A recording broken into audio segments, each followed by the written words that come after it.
আসসালামু আলাইকুম, আমি আশরাফুল ইসলাম আমিন। স্বাগত জানাচ্ছি নতুন আরো একটি ভিডিওতে। দর্শক, নাটকবাজ আজকে পুরো ভিডিওতে এবং ভিডিও সহকারে আপনাদেরকে প্রমাণ দিয়ে দিব এই নাটকবাজের। দেখেন আমাদের আবেগ অনুভূতি নিয়ে তারা কিভাবে খেলা করে, একটু ভিডিওর অংশ দেখাবো, তারপরে বিষয়টি আপনারা বুঝতে পারবেন।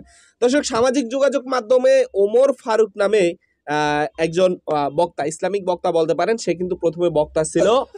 তারপরে সে কি করছে, চুল টুল পুরা কালার কইরা ফালায়া সে নায়ক হবে বাংলাদেশের সিনেমা অঙ্গনে, যা সে মানে কি বলে যে নায়কের চরিত্র অভিনয় করবে। দেখেন দিন শেষে কিন্তু সে ধরা খেয়ে গেছে। এখন মানুষ যেখানে সেখানে তাকে অপমান করে, অপদস্থ করে, এবং সে কিন্তু ক্ষমাও চাইছে। একটু ভিডিওর অংশ দেখেন আগে।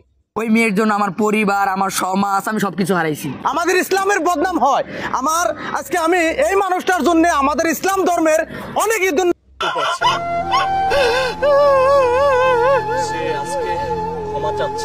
আচ্ছা, এই ভিডিওটা হচ্ছে কিছুদিন আগের একটা ভিডিও।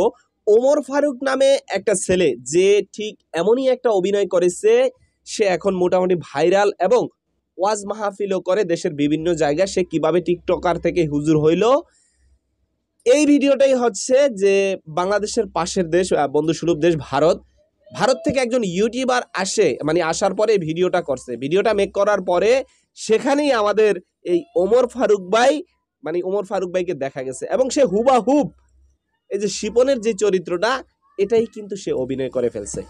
এখন সে ক্ষমা চাচ্ছে, কি করবে আর, এখানে করার কিছু নাই। এখন বাংলাদেশের মানুষের আবেগ অনুভূতির জায়গা নিয়ে যদি এভাবে খেলা করে, তাহলে বিষয়টা আপনার কাছে কেমন মনে হয়?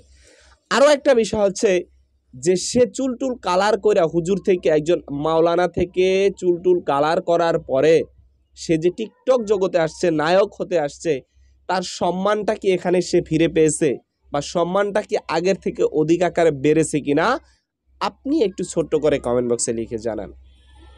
দর্শক, এই ওমর ফারুক সম্পর্কে আপনার কি মতামত? সে কি আসলেই ভণ্ডামি করতে আসছে, ভাইরাল হতে আসছে, না সে অন্য কিছুর জন্য এখানে আসছে? তবে আমার কাছে দিন শেষে একটা কিছু মনে হয় যে সে এখানে মূলত ভণ্ডামি করতে আসছে। দেখেন, তার কিন্তু অসংখ্য ফ্যান ফলোয়ার ছিল। ফেসবুকে, ইউটিউবে তার যেই ভিডিওগুলো চলতো, তার যে ওয়াজগুলো চলতো, এই সমস্ত ওয়াজগুলো কিন্তু অনেক মানুষ শুনতো। আমিও অনেক সময় তার ভিডিওগুলো দেখতাম, তার কথাগুলো শুনতাম। কিন্তু দিন শেষে সে এমন একটা কাজ করে ফেলবে, এমন একটা কাজ করছে যেটা অকল্পনীয় না।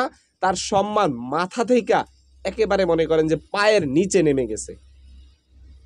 তো এ হচ্ছে তার অবস্থা, এ হচ্ছে বাংলাদেশের এখন পরিস্থিতি। তো আপনার কি মতামত সেটা অবশ্যই আপনি কমেন্ট বক্সে লিখতে পারেন। তো সম্মানিত ভাইরা, এ হচ্ছে টোটাল বিষয়। তো আজকের ভিডিওটি এখানে শেষ করতে চাই। দেখা হবে নতুন অন্য কোনো ভিডিওতে। সবাই ভালো থাকবেন। আসসালামু আলাইকুম ওয়া রাহমাতুল্লাহি ওয়া বারাকাতুহু।